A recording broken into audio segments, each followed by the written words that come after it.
जैसे कि हमने प्रीवियस लेक्चर्स में स्टडी किया कि एंडोक्राइन सिस्टम क्या होता है। एंडोक्राइन सिस्टम एंडोक्राइन ग्लैंड्स और उसके सीक्रेशंस पर मुश्तमिल होता है।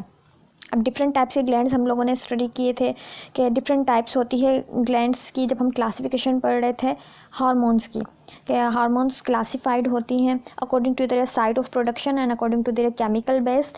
जब साइट ऑफ प्रोडक्शन हम इनको क्लासिफाइड करते हैं, देन डिफरेंट टाइप्स के pituitary like pituitary glands, parathyroid gland, thymus gland, adrenal glands and pancreas, ovaries and testis के बारे में स्टडी करते हैं।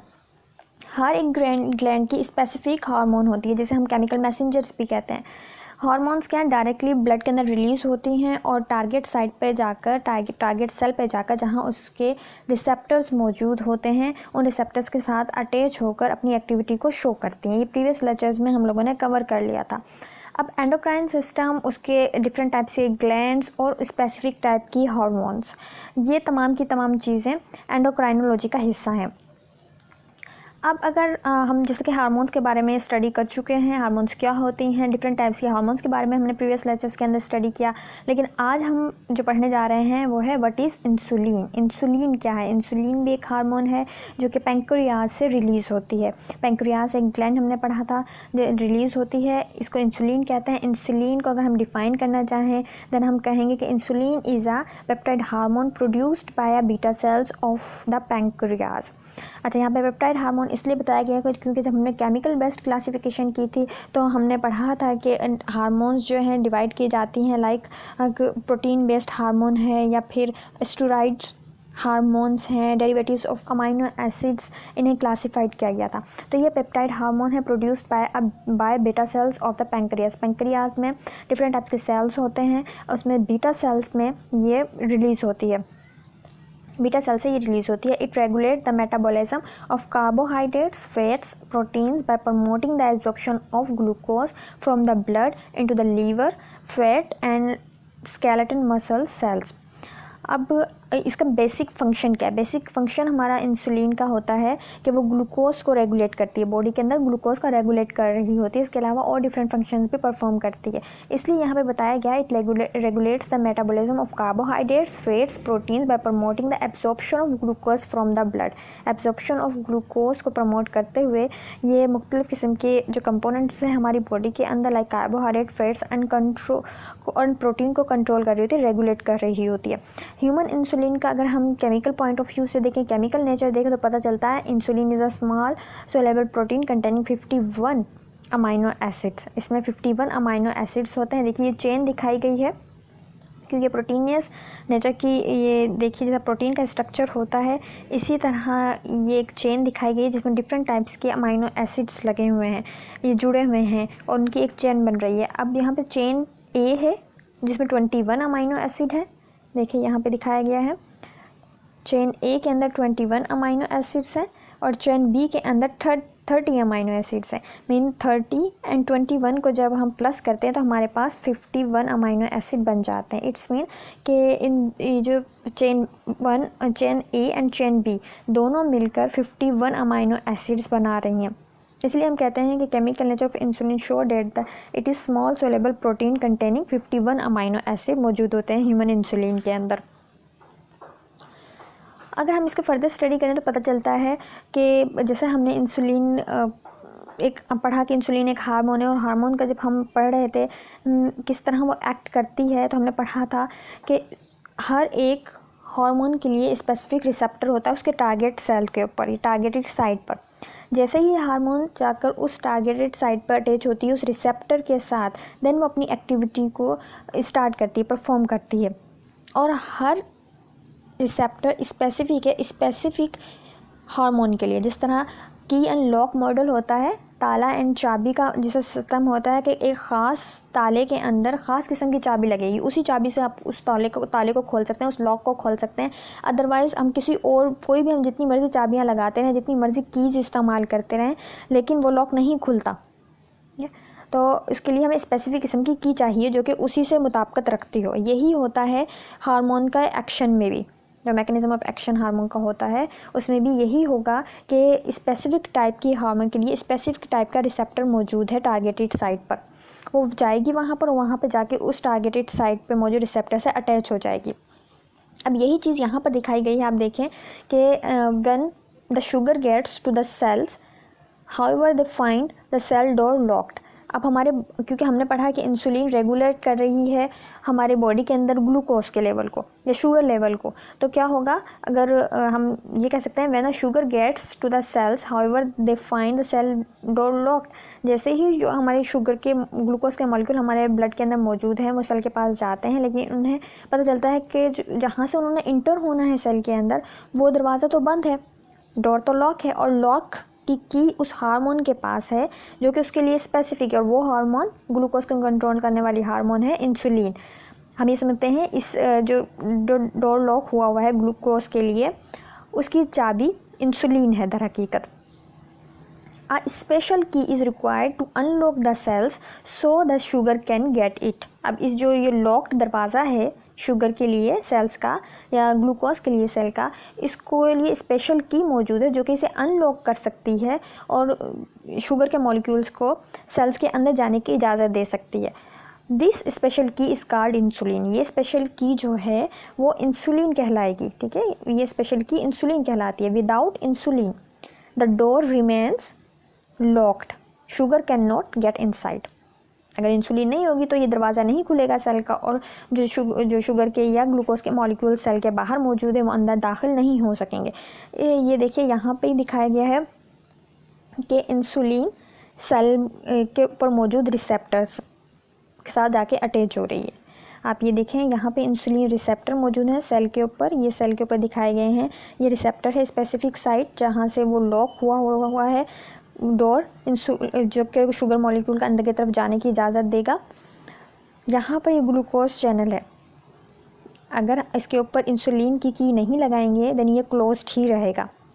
जैसे ही हम ये कह सकते हैं, जैसे ही इंसुलिन लॉक को खोलेगा, ये देखिए इंसुलिन की ने लॉक को ओपन कर दिया तो डोर खुद ब खुद ओपन हो जाएगा, क्योंकि लॉक ओपन हो गया तो डोर ओपन हो जाएगा। जब डोर ओपन हो जाएगा तो होगा क्या कि शुगर के मॉलिक्यूल्स डोर से अंदर की तरफ इंटर होना शुरू हो जाएंगे। तो डोर ओपन हो गया है, की मिल चुकी है, इंसुलिन आ गई है और उसने लॉक को ओपन कर दिया है, देन वो सेल के अंदर इंटर होना शुरू हो जाएंगे शुगर के मॉलिक्यूल जो ब्लड के अंदर मौजूद हैं। इस तरह रेगुलेट करती है इंसुलिन शुगर लेवल को हमारी बॉडी के अंदर। हाउ डज इंसुलिन वर्क, किस तरह वर्क करेगी, जैसे मैंने अभी आपको पहले समझाया उसी की डिटेल यहाँ पे मौजूद है कि यहाँ पे देखिए, समझ लीजिए ये सेल मॉलिक्यूल्स हैं, ये सेल्स हैं। अब सेल्स के ऊपर इंसुलिन के रिसेप्टर्स लगे हुए हैं, साथ के साथ ग्लूकोज चैनल है। यहाँ पे ग्लूकोज चैनल क्लोज्ड है, ये देखिए ग्लूकोज चैनल यहाँ पे लिखा हुआ है क्लोज्ड है, क्योंकि अभी तक इंसुलिन इसके ऊपर जाके अटैच नहीं हुई, मीन्स इस की ने उस लॉक को नहीं खोला, अभी अटैच नहीं हुई। लेकिन जैसे ही इस दूसरी वाली अगर हम तस्वीर में देखें, इस वाली के अंदर अगर हम देखें तो हमें पता चलता है कि इंसुलिन का जो मॉलिक्यूल है या इंसुलिन जो है वो जाके अटैच हो गई है रिसेप्टर पे, मीन्स की जो है लॉक में लग चुकी है, इसने अनलॉक कर दिया है की को, जिसकी वजह से होगा क्या, ग्लूकोज चैनल्स ओपन हो जाएंगे and glucose enter into the cell, और ग्लूकोज जो मॉलिक्यूल्स हैं वो सेल के अंदर जाना स्टार्ट कर देंगे। ये काम सब कर रहा होती है इंसुलिन, लेकिन इंसुलिन खुद कहाँ से आती है, इंसुलिन आती है पैंक्रियाज से। पैंक्रियाज हमारी बॉडी में मौजूद होती है, पैंक्रियाज से इंसुलिन आती है। पैंक्रियाज रिलीज़ करेगी इंसुलिन को, इंसुलिन ऊपर कर देगी ग्लूकोज इंट्रीगेट्स को, जिसकी वजह से जो भी हम शुगर के चीज़ें खा रहे होते हैं और जैसे ग्लूकोज रिलीज़ हो रही थी, ब्लड में ग्लूकोज लेवल बढ़ रहा होता है, उसको ये कंट्रोल कर लेती है। अब इफ़ेक्ट्स ऑफ इंसुलिन और कार्बोहाइड्रेट मेटाबॉलिज्म, कार्बोहाइड्रेट के मेटाबॉलिज्म पे क्या इफ़ेक्ट होगा इंसुलिन का, जैसे कि बताया गया कि इंसुलिन जो है कंट्रोल कर रही होती है ना सिर्फ शुगर लेवल को बॉडी के अंदर, बल्कि प्रोटीन्स एंड फैट्स पे भी के मेटाबॉलिज्म पे भी इसका इफेक्ट पड़ता है, ग्रोथ पे भी इसका इफेक्ट पड़ता है। तो कि वन बाय वन हम स्टडी करेंगे। Insulin increase glucose transport into the glucose uses by most outer cells of the body with the exception of brain cells. अमूमन कहा जाता है कि जो RBCs हैं एंड ब्रेन के जो सेल्स हैं उनके पे अलग फिनोमेना देखने में आता है. Other hand insulin does not facilitate glucose entry into the brain and RBCs. ठीक है, तो अगर हम कहें insulin increase the glucose transport into the and glucose usage by the most other cells of the body. In a same way it affect the glucose transport and usage in a muscle cells. The transport of glucose into the adipose cells mainly provides substrate for the glycerol portion of the fat molecules, and therefore in this indirect way insulin promote disposition of fats in a cells. Insulin क्या करेगी, increase करेगी glucose transport को and glucose को usage को, glucose के इस्तेमाल को किस तरह इंक्रीज करेगी कि सेल्स उसको यूटिलाइज़ करें, बॉडी के अंदर सेल्स यूटिलाइज़ करने लगेंगे उस ग्लूकोज को, जिससे क्या होगा, ब्लड में मौजूद ग्लूकोज का जो लेवल है वो कम हो जाएगा. In a same way that its effect glucose transport and uses in a muscle cells. Muscle cells में जाके या तो स्टोरेज का बायस बन जाएगी ग्लूकोज का, जो एक्स्ट्रा ग्लूकोज हमारी बॉडी के अंदर होगा क्या, या तो वो उसे सेल्स इस्तेमाल कर लेंगे, मसल्स के सेल्स इस्तेमाल कर लेंगे, बॉडी के डिफरेंट सेल्स इस्तेमाल कर लेंगे. लेकिन अमूमन ब्रेन एंड आरबीसीज में हमें इसके दूसरा फिनोमेना देखने में आता है. इसके अलावा तमाम सेल्स में ये इंक्रीज़ कर देगी, यूटिलाइजेशन ऑफ ग्लूकोज इंक्रीज़ कर देगी. इसके अलावा जो एक्स्ट्रा होगा उन्हें स्टोरेज का काम भी करेगी और ट्रांसपोर्ट का काम भी कर रही होगी, जिससे ये शुगर लेवल को कंट्रोल कर लेगी. Insulin lowers the blood glucose. किस तरह इंसुलिन जो है ब्लड ग्लूकोज को कंट्रोल करती है, सबसे पहले नंबर पे कि ये ग्लूकोज की इनटेक एंड यूटिलाइजेशन को बढ़ा देगी. फिर ग्लाइकोजन के साइंथेसिस को इंक्रीज़ करेगी. ये जो एरो नज़र आ रहा है इसका मतलब है इंक्रीज़ होना. अगर ये डाउनवर्ड एरो हो तो इट्स मीन कि ये डिक्रीज़ कर रही है. तो हमने ये देखा है कि क्या काम करेगी इंसुलिन. सबसे पहले तो ग्लूकोज की इनटेक को बढ़ाएगी और यूटिलाइजेशन को, इसके इस्तेमाल को बढ़ाएगी. देन ग्लाइकोजन साइंथेसिस का प्रोसेस स्टार्ट होगा. Conversion of carbohydrates to fats increase हो जाएगा. ग्लाइकोनियोजेनेसिस डिक्रीज़ होगा. इसके अंदर ग्लाइकोनियोजेनेसिस डिक्रीज़ होगा, जबकि ग्लाइकोलाइसिस इंक्रीज़ होगा. अगर हम इन शॉर्ट बोलें तो इन कार्बोहाइड्रेट मेटाबॉलिज्म पे क्या इफेक्ट पड़ेगा इंसुलिन का. It increase the entry of glucose into the cell by stimulating the process of facilitate the diffusion specially in muscles, adipose tissues, heart, smooth muscles and uterus by activating of glycokinase. Glycokinase के process को start करते हुए ये क्या करेगी, ये entry बढ़ा देगी सेल्स के अंदर ग्लूकोज की. जैसे मैंने बताया लॉक एंड की मॉडल करके मैंने आप लोगों को समझाया है. तो जब ग्लूकोज में इसकी एंट्री बढ़ जाएगी तो ब्लड के अंदर इसका लेवल कम हो जाएगा, ग्लूकोज का लेवल कम करने का बायस बनेगी, रेगुलेट करने का बायस बनेगी. But on other hand insulin does not facilitate glucose entry into the brain and RBCs में फैसिलिटेट नहीं करती. It increase utilization of glucose for energy produce करने के लिए, क्योंकि ग्लूकोज बहुत बड़ा सोर्स है एनर्जी प्रोड्यूस करने का. तो ये किस तरह यूटिलाइजेशन के अमल को बढ़ाएगी कि एनर्जी प्रोड्यूस करने के अमल को बढ़ा रही होगी. It increase the glycogen storage in cells. इसके अलावा सेल्स के अंदर ग्लाइकोजन स्टोरेज को बढ़ा देगी. It increase the conversion of glucose into fats to be stored in adipose tissues. Glucose को फैट के अंदर तब्दील करके एडिपोज टिश्यूज में स्टोर करने का बायस बनेगी. इस तरह ये ब्लड में जो एक्स्ट्रा ग्लूकोज होगा उसके लेवल को मेंटेन कर देगी. इफ़ेक्ट ऑफ मेटाबॉलिज्म ऑफ, अगर हम फैट्स की तरफ आएँ या लिपिड्स की तरफ आएँ तो हमें पता चलता है कि insulin decrease the release of fatty acids from adipose tissues by decrease the triglycerol degradation, increase the triglycerol synthesis and effect. अगर हम प्रोटीन साइंथेसिस के बाद में स्टडी करेंगे, पहले हम लिपिड्स के बारे में पढ़ लेते हैं कि किस तरह करती है इंसुलिन. क्या करेगी, सबसे पहले insulin decrease the release of fatty acids from adipose tissues by decrease the triglycerol degradation.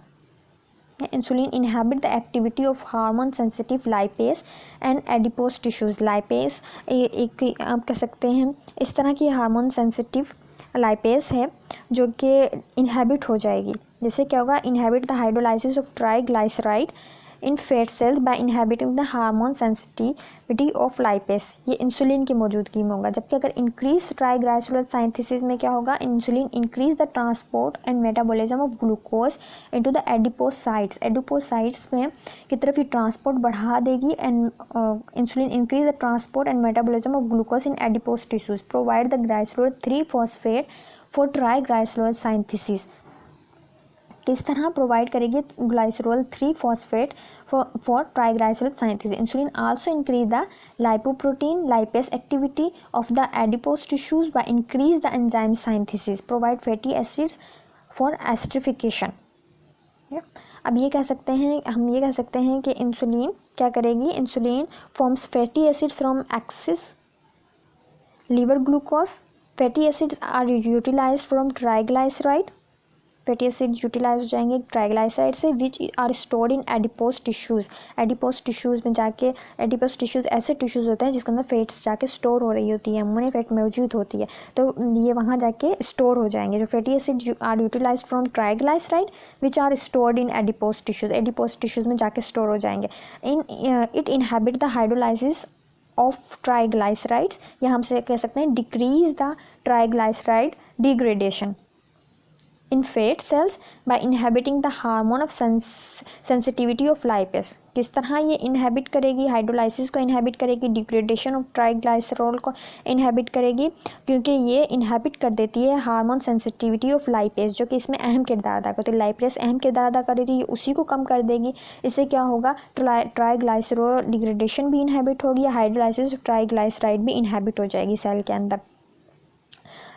अब हम ये कह सकते हैं कि डायरेक्ट और इनडायरेक्ट तौर पे इंसुलिन जो है मेटाबॉलिज्म ऑफ फैट्स में इफ़ेक्ट कर रही है. अगर हम इफ़ेक्ट ऑन प्रोटीन साइंथेसिस को देखें, इफ़ेक्ट ऑन प्रोटीन साइंथेसिस को देखें तो पता चलता है कि इफ़ेक्ट ऑफ प्रोटीन साइंथेसिस के अंदर ये किस तरह इफ़ेक्ट करती है. अमूमन insulin stimulate the entry of amino acid into the cell and increase the protein synthesis in most cell. दो फिनोमेनन देखने में आते हैं, एक तो एंट्री ऑफ अमाइनो एसिड को इंक्रीज़ कर देगी एंड इंक्रीज़ करेगी प्रोटीन साइंथेसिस को. क्या इंसुलिन का क्या काम होगा, इंसुलिन देखिए यहाँ पे भी जैसे फिनोमेना दिखाया गया है, ये लिपिड्स का दिखाया गया है कि एडिपोस टिश्यू हैं ये, जिसके अंदर फैटी एसिड्स एंड ट्राइग्लाइसराइड दिखाए गए हैं. अब हम प्रोटीन की तरफ आ जाते हैं. प्रोटीन के अंदर क्या हमने पढ़ा है, अभी इंसुलिन स्टिमुलेट करता है एंट्री ऑफ अमाइनो एसिड को सेल के अंदर और इंक्रीज़ कर देता है प्रोटीन साइंथेसिस को. इसीलिए हम कहते हैं कि effects of insulin on protein metabolism based on के इट इज़ काजेज और active transport of amino acid into the cell and promote the translation of messenger RNA in ribosomes to form a new proteins. अगर हम effect देते हैं detail के अंदर इसका, तो हमें पता चलता है कि insulin promotes protein synthesis and storage. Storage भी प्रमोट करती है और प्रोटीन साइंथेसिस भी प्रमोट करती है. During the few hour after the meal when excess quantity of nutrients are available in a circulating blood, not only carbohydrates and fats but protein as well are stored in tissues. Insulin is required for this. ना सिर्फ glucose को control कर रही है ये, जैसे ही हम खाना खाएंगे हमारे बॉडी के अंदर ग्लूकोज लेवल हाई हो जाता है. ठीक है, हम जैसे ही खाना खाएंगे तो हमने खाना खाया, उसके बाद हमें न्यूट्रिएंट्स मिले, उसी के अंदर हमें कार्बोहाइड्रेट्स भी मिले, तो हमारे बॉडी के अंदर जो सर्कुलेट कर रही है ग्लूकोज, उसका लेवल इंक्रीज़ हो जाएगा. तब ये कह सकते हैं हम ये कह सकते हैं कि जहाँ पे हमारा ग्लूकोज लेवल इंक्रीज़ हो रहा होता है, वहीं पे हमें न्यूट्रिएंट्स के ज़रिए प्रोटीन्स भी मिल रहे होते हैं और डिफरेंट कंपोनेंट्स भी मिल रहे होते हैं. तो इसीलिए यहाँ पे बोला गया है कि during few hour after the meal when excess quantity of nutrients are available in a circulating blood, not only the carbohydrates and fats but protein as well are stored in tissues. सिर्फ हमें जो है glucose और fat ही नहीं मिलेगा खाने के बाद, प्रोटीन्स भी मिलेंगे जो कि स्टोर हो जाएंगे टिश्यूज़ के अंदर. Insulin is required for this, और इस स्टोरेज के लिए ज़रूरी है कि इंसुलिन अपना अमल करे. इंसुलिन किस तरह करेगी, insulin stimulate the transport of many of the amino acid into the cell. जैसे मैंने बताया, दो तरह के अमल देखने में आते हैं, या तो ट्रांसपोर्ट बढ़ा देगी अमाइनो एसिड की, या फिर क्या होगा, प्रोटीन साइंथेसिस इंक्रीज़ हो जाएगी.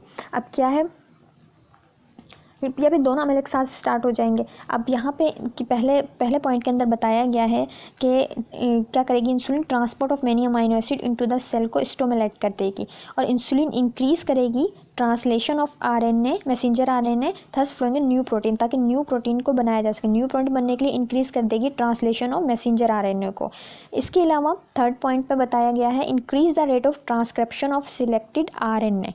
ट्रांसक्रिप्शन ऑफ सिलेक्टेड आरएनए को इंक्रीज़ करेगी ये. फिर होगा क्या, it promotes the transcription of DNA in nucleus to form messenger RNA. Insulin inhibits the catabolism of protein. क्योंकि ये प्रोटीन के बनने के अमल को तो बढ़ा रही है, लेकिन कैटाबोलिज्म हम ये कह सकते हैं कि कैटाबोलिज्म ऑफ प्रोटीन्स को ये डिक्रीज़ कर रही है। Thus decrease the rate of amino acids released from the cell, especially from the muscle cell. Insulin is essential for the growth and it's increase the protein formation. क्योंकि protein formation बढ़ रही है तो it's mean ये growth पे भी effect कर रही होती है। तो हम कह सकते हैं insulin is essential for growth as it's necessary increase the protein formation. इसके बाद हम आ जाते हैं टेस्टोस्टेरोन पे। टेस्टोस्टेरोन भी एक हार्मोन है जो कि टेस्टिस से अमूमन रिलीज़ हो रही होती है, या हम कह सकते हैं this is the principal hormone of testis. हमने स्टडी किया था इसको जब हम प्रोडक्शन साइट ऑफ प्रोडक्शन के हिसाब से पढ़ रहे थे क्लासिफिकेशन, तो टेस्टोस्टेरोन हमने एग्जांपल्स के तौर पे ली थी टेस्टिस के हार्मोन्स के। तो testosterone is a primary male sex hormone and anabolic steroid है। ये male human testosterone play a key role in development of male reproductive tissues such as testis and prostate, as well as promoting the secondary sexual characteristics such as increase the muscles, bone mass and growth of body hair. secondary characteristics जो होते हैं mails के अंदर, उनको भी ये increase कर रही होती है, बढ़ा रही होती है, प्रमोट कर रही होती है। इसका इफेक्ट क्या होता है मेल रिप्रोडक्टिव सिस्टम में? नेचर वाइज देखें तो ये स्टेरॉइड नेचर की है। स्टेरॉइड नेचर की अब तक हम प्रोटीनियस नेचर की अमूमन पढ़ रहे थे, जैसे हमने इंसुलिन भी पढ़ी है, लेकिन जो टेस्टोस्टेरोन हार्मोन है वो स्टेरॉइड नेचर की है। अब effect on male reproduction system पे हम देखें तो during the intrauterine life testosterone is secreted by genital tract, later on it secreted by the placenta.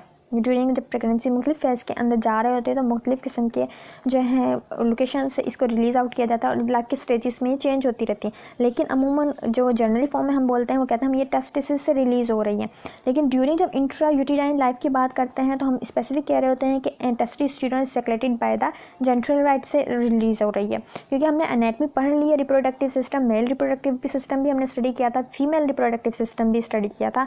आप जब डिफरेंट पार्ट्स के नाम लिए जाए, लाइक प्लेसेंटा मैंने बोला है अभी, या टेस्टिस का नाम लिया है, तो आप जब रिपीट करेंगे रिप्रोडक्टिव सिस्टम तो आपको दोबारा से रिमाइंड हो जाएंगे पार्ट्स।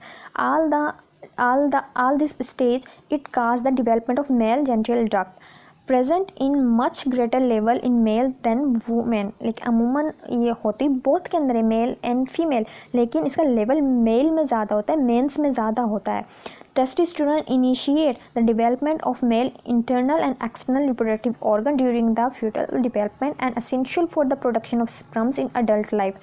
ये क्या क्योंकि मेल के अंदर ज़्यादा होने की वजह से इंटरनल एक्सटर्नल रिप्रोडक्टिव ऑर्गन के डेवलपमेंट में अहम किरदार अदा कर रही होती है। और इसके अलावा ये स्पर्म की प्रोडक्शन में भी, अडल्ट जब हो जाता है तो इस अडल्ट लाइफ के अंदर स्पर्म की प्रोडक्शन में भी अहम किरदार अदा करती है। It stimulate the development of mail characteristics. इसके अलावा मेल कैरेक्टरिस्टिक्स को डेवलप करने में भी अहम किरदार है इसका।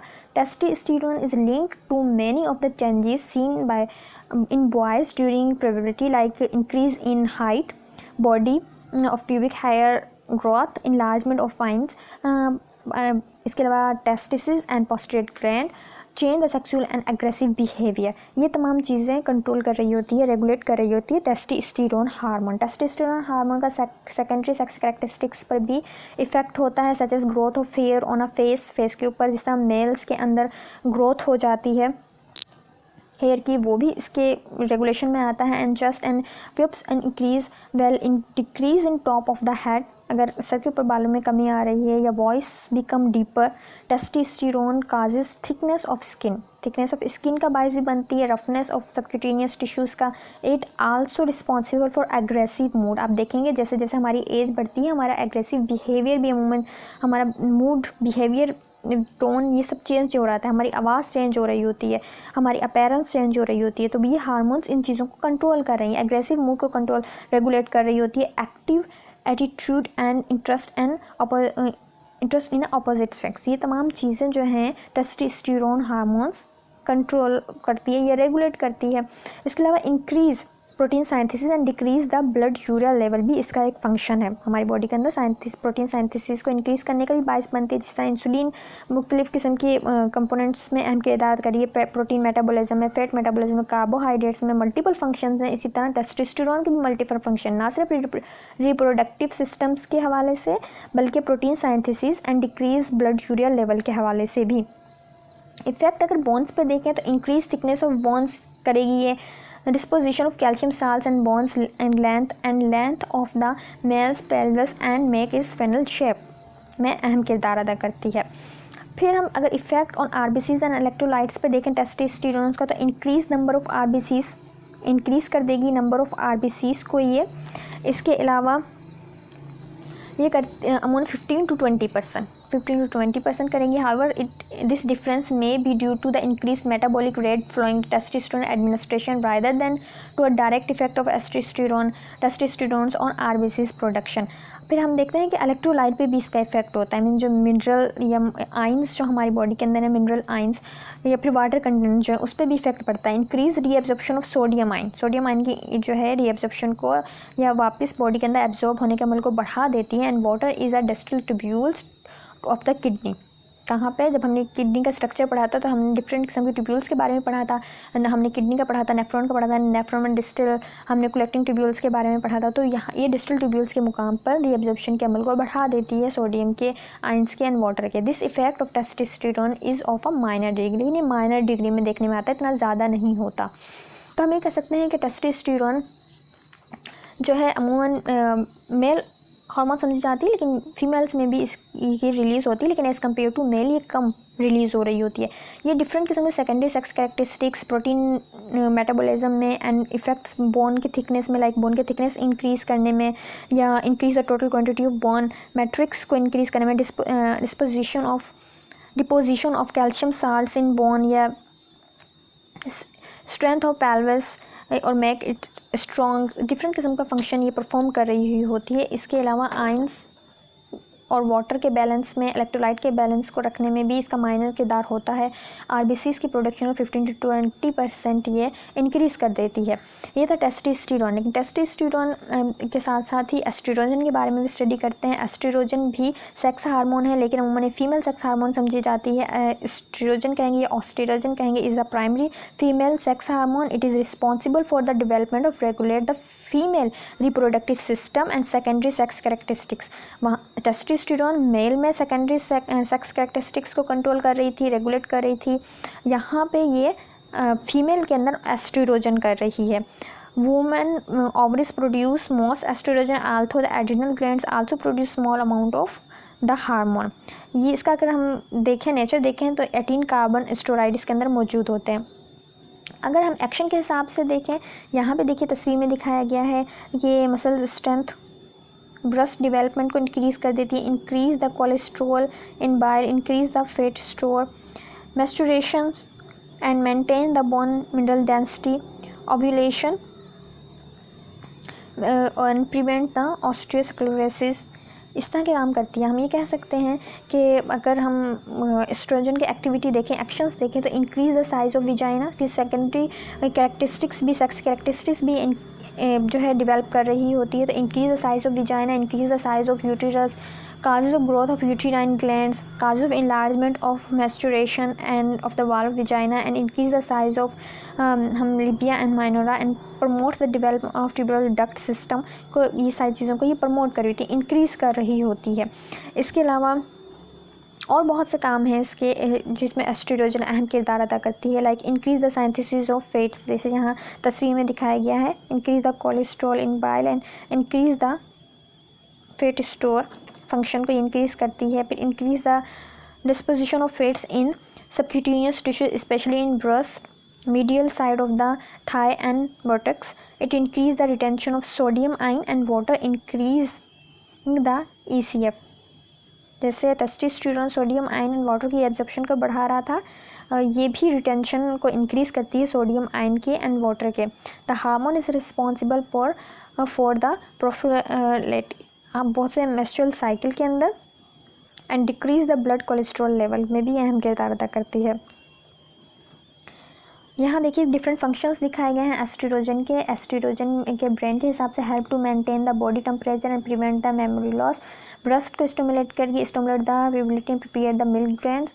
हार्ट एंड लीवर से रिलेट करें तो regulate the cholesterol and reduce the bulk and build up in arteries के में अगर जिस तरह कोई फैट्स जाके कोलेस्ट्रॉल लेवल बढ़ जाता है जिसकी वजह से वो ब्लॉकेज होने का खतरा होता है, उसको रिड्यूस कर देती है और रेगुलेट करती है कोलेस्ट्रॉल लेवल को।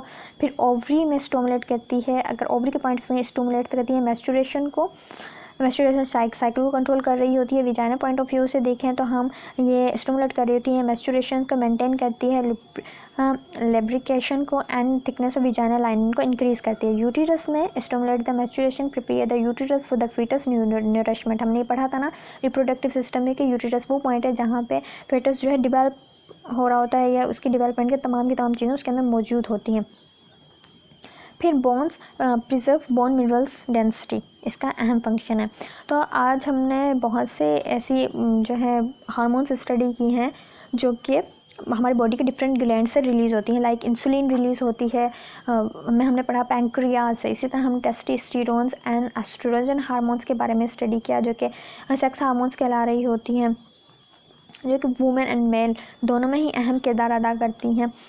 हार्मोन्स का क्या है, हमने स्टडी किया कि हार्मोन्स के एक स्पेसिफिक साइट पे जाकर अपना एक्शन परफॉर्म करते हैं क्योंकि वहाँ पे स्पेसिफिक किस्म के रिसेप्टर्स मौजूद होते हैं। जैसे ही यह हार्मोन उन रिसेप्टर साइट टारगेट साइट पे जाकर रिसेप्टर से अटैच होंगी, ये अपने जो है परफॉर्मेंस स्टार्ट कर देंगे और बॉडी के डिफरेंट जो है फंक्शंस को रेगुलेट करेंगे। वो फंक्शंस ग्रोथ से रिलेटेड भी हो सकते हैं, रिप्रोडक्शन से रिलेटेड भी हो सकते हैं, या फिर फैट मेटाबॉलिज्म से, प्रोटीन मेटाबॉलिज्म से, कार्बोहाइड्रेट से, ग्लूकोज लेवल से को कंट्रोल करना या मिनरल्स को कंट्रोल करना हमारी बॉडी के अंदर। तो डिफरेंट टाइप्स के फंक्शंस को रेगुलेट करने के लिए स्पेसिफिक टाइप्स की हार्मोन्स हमारी बॉडी में मौजूद हैं और ये हार्मोन स्पेसिफिक साइट पे जाके अपना परफॉर्म कर रही होती है फंक्शन। डायरेक्टली ब्लड के अंदर रिलीज़ होती हैं एंडोक्राइन ग्लैंड से और जाके अपने टारगेट साइट पर ये अपना फंक्शन परफॉर्म करती हैं।